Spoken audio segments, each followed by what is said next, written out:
Hello बच्चों, आज हम सभी लोग क्लास 10th के फिजिक्स के चौथे अध्याय विद्युत धारा का क्वेश्चन नंबर दूसरा हल करेंगे। इससे पहले कल वाली क्लास में आपने एक क्वेश्चन कर लिया है जिसको आप प्लेलिस्ट में देख सकते हैं। दूसरे प्रश्न में क्या दिया गया है कि यदि किसी चालक, कोई हमारा कंडक्टर है जिसमें धारा का मान दिया कितना, 1 एम्पियर, और कहा कि उसके अनुप्रस्थ काट से 1 सेकेंड में प्रवाहित होने वाले इलेक्ट्रॉनों की संख्या आपसे पूछा गया है। बहुत ही आसान प्रश्न है, इसको देख कैसे आप करेंगे। आइए इसका देखा जाए सॉल्यूशन। पहले आप क्या क्या मान दिया गया उस मान को लिखें। हमारे पास कर रहा है कि कोई एक चालक तार है, कोई हमारा कंडक्टिंग वायर है। ध्यान से प्रश्न को समझिए।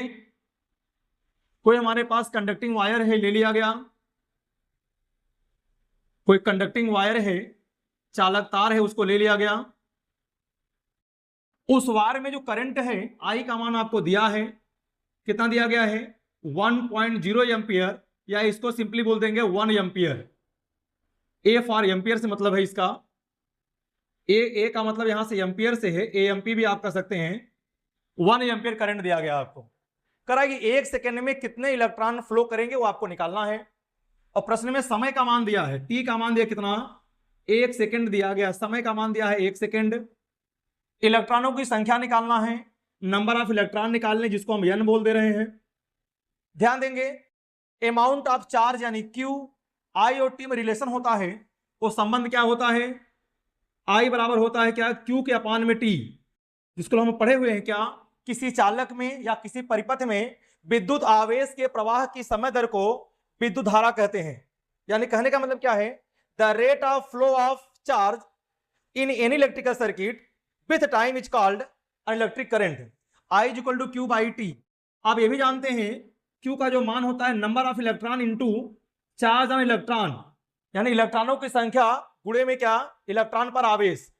तो इसी क्यू का मान यहां रखेंगे तो आपको क्या मिल जाएगा, आई इज इक्वल टू मिल जाएगा हम लोगों को एन ई के अपान में टी। यहां से एन का मान निकालेंगे, टी यहां डिवाइड में है, यहां जाके मल्टीप्लाई होगा, ई यहां मल्टीप्लाई में है, इधर आएगा तो डिवाइड होगा। तो बोलो क्या मिल जाएगा हम लोगों को, एन का मान क्या मिलेगा, I multiplied by T divide by E. I का मान कितना दिया गया है, आई का मान दिया गया 1 एम्पियर, समय कितना है 1, और इलेक्ट्रॉन पर आवेश आप जानते कितना होता है, 1.6 मल्टीप्लाइड बाई 10 की पावर -19 कूलम। 1 इंटू 1 कितना हो जाएगा 1, 1 के अपान में 1.6, इस वाले वैल्यू को ऊपर ले जाएंगे तो क्या हो जाएगा, 10 की पावर 19 आ जाएगा प्लस में। पॉइंट को हटाएंगे यहां से, ऊपर 0 बढ़ जाएगा, 2 पचे 10 हो जाएगा, और 2 अठे 16, यानी कितना मिला यहाँ पे 5 डिवाइड बाई 8 और मल्टीप्लाइड बाई 10 की पावर 19।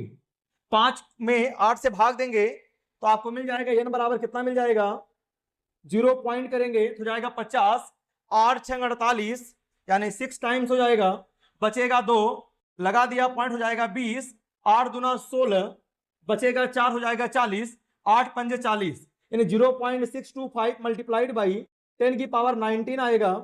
पॉइंट को यहां शिफ्ट करेंगे तो हो जाएगा 18 पावर हो जाएगा, यानी एन का मान कितना आएगा 6.25 मल्टीप्लाइड बाई 10 की पावर 18 इलेक्ट्रॉन।